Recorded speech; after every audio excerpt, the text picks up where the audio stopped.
മനുഷ്യനിപ്പോൾ എല്ലാത്തിനും ആശ്രയിക്കുന്നത് മെഷീനുകളെയാണ്. കുളിക്കുകയും ഉറങ്ങുകയും അത്തരത്തിലുള്ള ദൈനംദിന പ്രവർത്തികൾ മാത്രമാണ് ഇപ്പോൾ സ്വന്തമായി ചെയ്യുന്നത്. എന്നാൽ ഇനി അങ്ങോട്ട് ഓരോരുത്തരെയും കുളിപ്പിച്ച് ഉണക്കിയെടുക്കാനും ഒരു യന്ത്രമല്ലെങ്കിൽ ഹ്യൂമൻ വാഷിംഗ് മെഷീൻ വരികയാണ്. ഇത്തരത്തിൽ നിർമ്മിത ബുദ്ധിയുടെ സഹായത്തോടെ 15 മിനിറ്റ് കൊണ്ട് മനുഷ്യനെ കഴുകി ഉണക്കുന്ന washing machine അവതരിപ്പിച്ചിരിക്കുകയാണ് Japan.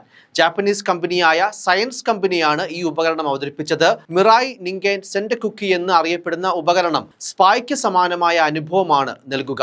Artificial intelligence അടിസ്ഥാനത്തിലുള്ള മെഷീൻ ആഗോളതലത്തിൽ വാർത്താ പ്രാധാന്യം നേടിക്കഴിഞ്ഞു. മുമ്പും ഇത്തരം യന്ത്രങ്ങളെക്കുറിച്ചുള്ള ആലോചനകൾ ഉണ്ടായിരുന്നുവെങ്കിലും ഇത്രയധികം ആധുനിക ഫീച്ചറുകളോടെ ഒരു മനുഷ്യ വാഷിംഗ് മെഷീൻ വരുന്നത് ഇതാദ്യമായാണ്. ഭാവികാല ഹ്യൂമൻ വാഷിംഗ് മെഷീനാണ് ഇതെന്നാണ് ജപ്പാനിലെ ശാസ്ത്രജ്ഞർ പറയുന്നത്. വ്യക്തി ശുചിത്വം വർദ്ധിപ്പിക്കാനുള്ള നീക്കങ്ങളുടെ ഭാഗമായാണ് മനുഷ്യ വാഷിംഗ് മെഷീൻ ജപ്പാനിലെ എഞ്ചിനീയർമാർ അല്ലെങ്കിൽ ശാസ്ത്രജ്ഞന്മാരൊക്കെ ചേർന്ന് വികസിപ്പിച്ചെടുത്തത്.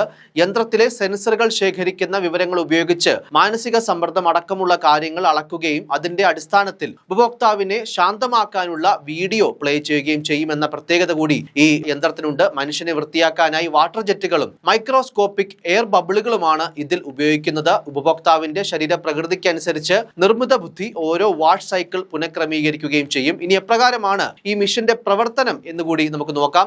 ആദ്യം പകുതിയോളം ചൂടുവെള്ളം നിറച്ച സുതാര്യമായ ഈ മെഷീനിലേക്ക് കയറണം. അപ്പോൾ ഹൈ സ്പീഡ് വാട്ടർ ജെറ്റുകൾ മൈക്രോസ്കോപ്പിക് ബബിളുകൾ പുറപ്പെടുവിക്കും. ഇത് ശരീരത്തിൽ തട്ടുമ്പോൾ അഴുക്കുകൾ കഴുകിക്കളയുന്നു. നിർമ്മിത ബുദ്ധി നിരന്തരം നിരീക്ഷണം നടത്തി വെള്ളത്തിന്റെ ചൂടും മർദ്ദവും നിയന്ത്രിക്കുകയും ചെയ്യും. വൈകാരിക തലവും വിശകലനം ചെയ്യുന്ന യന്ത്രം കുളിക്കിടെ റിലാക്സ് ആകാനായി മനസ്സ് ശാന്തമാക്കുന്ന വീഡിയോസും ഒക്കെ ഇതിൽ കാണാനാകും. അടുത്ത വർഷം നടക്കാനിരിക്കുന്ന ഒസാക്ക എക്സ്പോയിലാവും യന്ത്രം പുറത്തിറക്കുക. ഇവിടെ വെച്ച് 1000 പേർക്ക് നേരിട്ട് യന്ത്രത്തിന്റെ പ്രവർത്തനം അനുഭവിച്ചറിയാൻ സാധിക്കും. ഇതിനുശേഷമായിരിക്കും വിപണിക്ക് വേണ്ടിയുള്ള യന്ത്രം നിർമ്മിക്കുക. എന്നാൽ യന്ത്രത്തിന് വേണ്ടിയുള്ള പ്രീ ബുക്കിംഗ് ഇപ്പോൾ തന്നെ കമ്പനി ആരംഭിച്ചിട്ടുണ്ട്. News desk, focus news TV.